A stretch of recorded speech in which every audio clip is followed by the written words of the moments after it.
Be inspired, supported, and empowered. This is the Global Healthy Living Foundation podcast network. Welcome to Informed Immunity, the podcast dedicated to bringing you the latest evidence-based information on vaccines, community health, and the fight against infectious diseases. I'm Susan Jara, Director of Patient Education at the Global Healthy Living Foundation, and your guide on this journey to better health. In this audio guide, we'll focus on the challenges of navigating the healthcare system, particularly when it comes to getting recommended vaccines. We'll talk about common barriers to getting vaccination, along with practical solutions to overcome them, so you can best protect yourself and your loved ones. Whether you're trying to navigate the healthcare system, worried about vaccine safety, or just curious about the latest advancements, this podcast is for you. So let's take this journey together and take one step closer to building a healthier future for all. Today, we're joined by Dr. Robert Popovian, Chief Science Policy Officer at the Global Healthy Living Foundation and a leading expert in healthcare policy and biopharmaceuticals. With extensive experience in health economics and policy, Dr. Popovian will help us navigate the complexities of the healthcare system when it comes to vaccination. Welcome, Dr. Popovian. Thank you for having me. Could you briefly explain to our listeners the work you've been leading with GHLF in the vaccine space? GHLF has had a long history of working in vaccine policy and advocacy and education. This is prior to the pandemic, actually. They were very much engaged with adolescent vaccination for meningitis. Obviously, with the pandemic, GHLF took on a larger role in vaccine education and advocacy, and since then, it has followed through and has tried to provide education, research, as well as advocacy in the space to ensure that patients who are vulnerable, especially patients with chronic diseases or autoimmune disorders, have access to vaccines and are educated about the benefits and the risks. Thank you. I know a lot of the work that we've done has been surrounding common barriers to adult vaccination. Can you please talk about some of those barriers that you've identified in your own research? Let's start with discussing misinformation. So that's the number one thing. There's a lot of misinformation about vaccines and their safety and efficacy, and GHLF has taken a leading role in trying to educate patients about the benefits of immunization. But there are other barriers. So we've tried to identify, for example, access in low-income communities with regards to a barrier that we've identified. We've did a research on reimbursement and how that reduces access with physicians and pharmacists in immunizing. We've tried to look at how pharmacy benefit management companies have tried to manipulate the market. We've also lauded and supported things like zeroing out-of-pocket costs for vaccination, especially for Medicare Part D patients who are extremely vulnerable since they're seniors. And we've tried our best to also try to identify what are the barriers that patients have through doing survey research that we've published recently. Thank you. Just going back, could you elaborate a little bit about misinformation? What do you think is the top misinformation that patients have regarding vaccination? Well, the number one thing is that, unfortunately, during the pandemic, there was a lot of overpromising about what vaccines do. Vaccines, from the minute that they were developed, the intent was to prevent the worst outcome. And in this case, is mortality and morbidity. Unfortunately, there was a lot of enthusiasm when the COVID vaccine came out that the vaccines were going to help reduce the spread of COVID infections, and that's not true. Vaccines have always aimed to reduce mortality and morbidity, as I stated, and that's been the biggest barrier in being able to get over the hump with some patients to go back to the basics and explain to them what the value is. So that's the misinformation that was out there about what the intent of immunization is. But also there's been historically misinformation about the safety of the vaccines, which has been refuted over and over again throughout the years. In fact, one of the original publications that sort of raised concerns about vaccination is no longer even available publicly because the journal that published it has withdrawn it, and the individual who published it actually lost their medical license to practice. So again, I think it's twofold. One is the misinformation that is done intentionally or unintentionally with uninformed patients, but also the overpromising that sort of like what vaccines do, which we need to sort of level set with patients, which is they're intended to really prevent the worst outcome. Great, thank you. You also kind of touched on financial barriers and used the term zeroing out of pocket costs. Could you explain that for maybe one of our listeners who doesn't understand that? That's an interesting thing. So, through Affordable Care Act, passage of the Affordable Care Act, vaccines have had zero out-of-pocket costs for commercial insurers. Unfortunately, one of the areas that patients still had to pay out-of-pocket costs to acquire the vaccine was among seniors in Medicare Part D vaccines. And fortunately, one of the benefits of the Inflation Reduction Act passage was that they zeroed out of pocket. So now in the United States, unless you're uninsured or you don't have any government insurance like Medicaid or Medicare, there is no out-of-pocket cost for anybody who has some type of an insurance. So as a patient, when you show up at a pharmacy or a physician's office and acquire a vaccine, out-of-pocket costs should not be a barrier that you face as a patient. Now, having said that, Susan, there's a lot of instances that we still see that there has been misinformation or intentionally or unintentionally that patients have showed up to a pharmacist or a physician's office and they were charged an out-of-pocket cost. Partially, that has to do with the way the benefit design was placed by either the employer or the insurer that they acquired, where they probably had to pay up front and then get reimbursed. And by the way, that's not the case. The intention of the law is that patients don't pay anything out of pocket when they show up.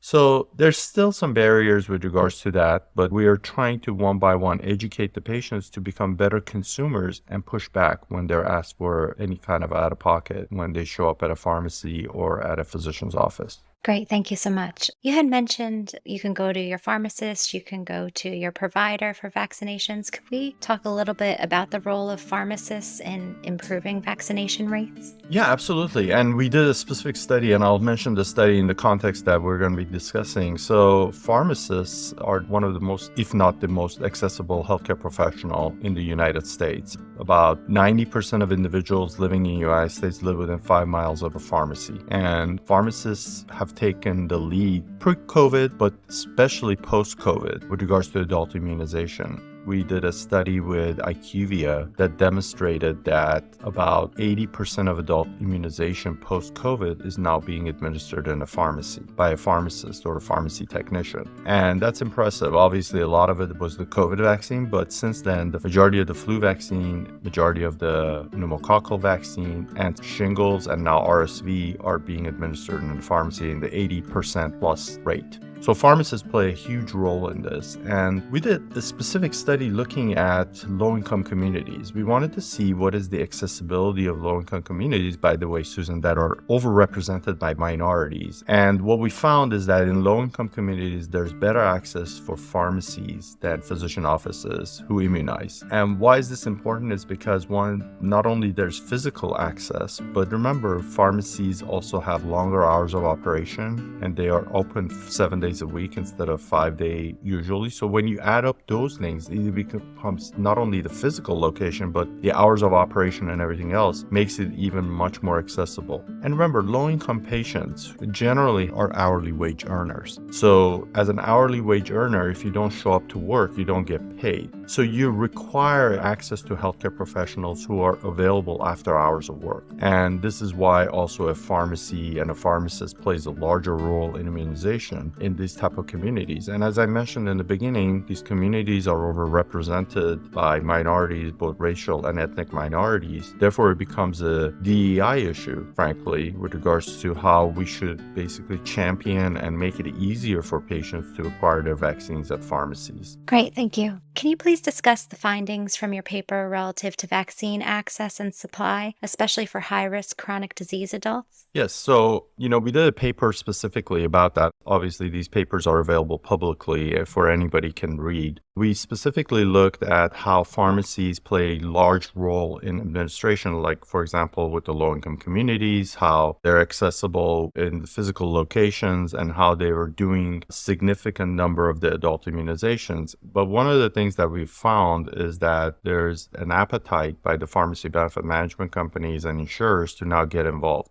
traditionally, vaccines have been an area where PBMs and the insurers have not played a role because there's no out-of-pocket cost. So there's no benefit for the insurer to do anything other than just administer and process the prescription, basically, or process the vaccine payment. But what we've learned is that they are trying to get involved in it, and the reason being for a variety of reasons. Partially has to do because they see it as a profit center that's been untapped. And they're trying to basically manipulate the market to be able to garner more benefits from the pharma companies. And that has disrupted the market, and it's going to disrupt the market, especially for patients with chronic diseases. Because remember, again, going back, Susan, who's going to benefit the most from vaccines? It's elderly, patients with chronic diseases, or patients with autoimmune disorders who their immunity is at risk. So because of those reasons, we need to make sure that PBMs stay out of the vaccine market and that they don't start messing around like they've done with the traditional biopharmaceutical market where the access has been restricted for patients. And because of that, patients suffer. And so what steps can a patient take to be involved in this greater access and to prohibit PBMs and insurance companies from interfering? They need to be educated, number one. They need to know what their rights are. They need to know that if they show up to a pharmacy or a physician's office and somebody requires them to pay out of pocket, they need to question that because by law, no one that has any type of government or private insurance should be paying anything out of pocket to acquire that vaccine. So they need to become better advocates, push back if they're asked to do so.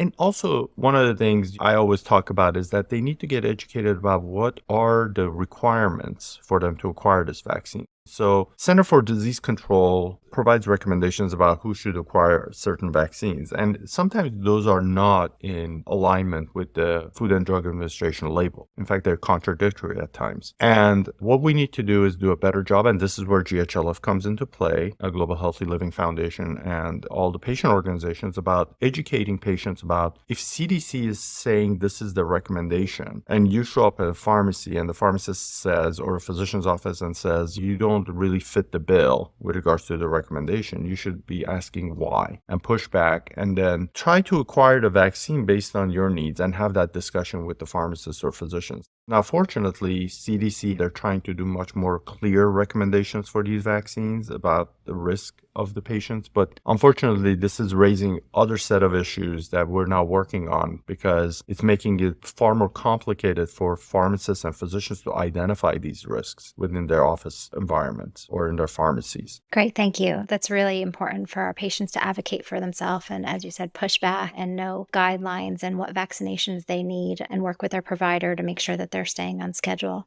A lot of education at GHLF is also surrounded about COVID-19, and we had talked about a lot of miscommunication around vaccination due to COVID-19. Can you talk about how the COVID-19 pandemic influenced adult vaccination rates and also public perception of vaccines? So obviously there was a lot of enthusiasm when the vaccines were being developed. If you recall, Susan, we were all locked up and we were all looking forward to a vaccine that will help us get out and being able to live our lives in a normal way. So the enthusiasm was there. Unfortunately, what happened is that there were some legitimate questions by patients and even healthcare professionals who wanted to know how did we develop a vaccine so quickly and effectively and whether or not the vaccine was safe.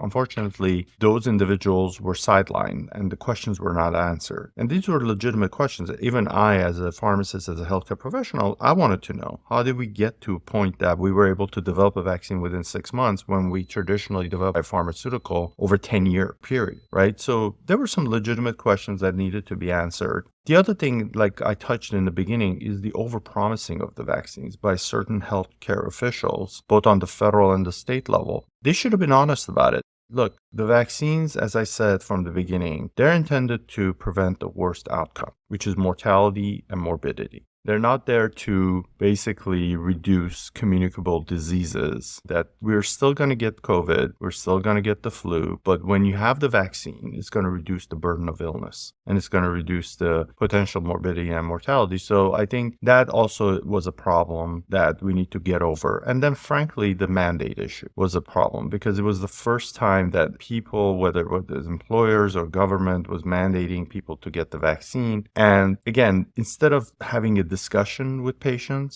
and answering their questions, they were just telling them, be quiet, you don't know any better, just get the vaccine and everything will be fine. And then when you see these things like in the social media where patients got the COVID vaccine but still got COVID, instead of saying, yes, you got the COVID, but guess what? You're not dead, or you're going to be fine because it's going to be a less severe infection. Or there was a lot of misinformation about natural immunity, right? People were saying, well, I got the COVID infection. Why don't I just get it and develop natural immunity? And then instead of getting the vaccine, well, what officials should have said is that, yes, that is true. You can get the infection and get natural immunity and you don't need the vaccine, but you're also taking a risk of dying if you get the infection versus if you got the vaccine. And even if you got COVID, the burden of illness would have been significantly lower. And that's why I think, Susan, vaccines are the most cost beneficial intervention ever developed by the medical community, by researchers, by pharmaceutical industry. And what we need to do is to go back to the basics of why they're necessary and who is the vulnerable population that would benefit the most. And it's sad to see now that we're 2-3 years past the height of the pandemic that we have become complacent about vaccination. And in fact, only about 30% of seniors, I think, last year got the new version of the COVID vaccine with the new entity. And this is scary. And we've seen also a drop in other adult immunizations over time and pediatric immunizations. These are scary times. We need to go back to the basics. And what I say to people is that we need to start treating patients as adults and having a conversation with them and not wag our finger and say, you just have to get it and be quiet. I love that, to start treating patients like adults and make them feel empowered and educated. Absolutely. Looking forward, what policy changes or initiatives do you think are necessary to really sustain and improve adult vaccination rates? Number one, as we started to discuss, we need to ensure that state laws that prohibit pharmacists from immunizing are streamlined and expanded, because pharmacists are the most accessible healthcare professional, as we said before, and especially in the low-income communities. If we want to get low-income patients at better access, we need to have the pharmacists involved. Okay, that's number one thing. So state laws need to be streamlined, expanded. What I say is that pharmacists should have the same authority as a physician in administering the vaccine. Vaccine is not a diagnosis. There's an FDA label, and as healthcare professionals, pharmacists can't follow those directions.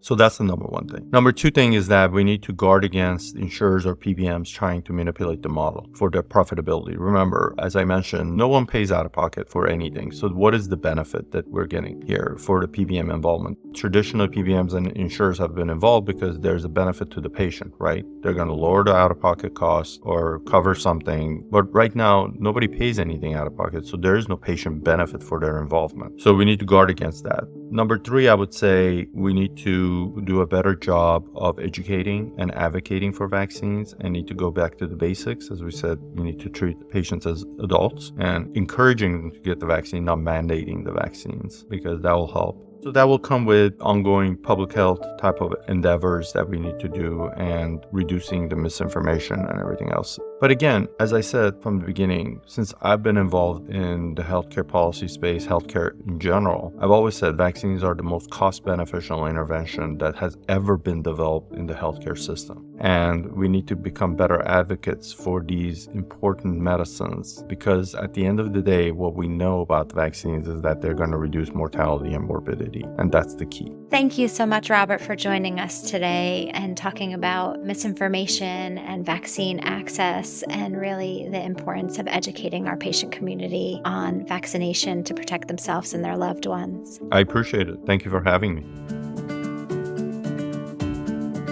This is Informed Immunity. Thank you for joining us on this audio guide. Remember, the fight against infectious diseases is a community effort, and your participation is crucial. For more reliable information on vaccines and to stay up to date on the latest in public health, visit our website at ghlf.org or check out the Centers for Disease Control and Prevention or World Health Organization website. This podcast was made possible with support from GSK. If you enjoyed this episode, please rate our podcast, write a positive review, and share it with your friends and family. It will help more people like you find us. Until next time, stay informed and stay healthy. Together, we can make a difference.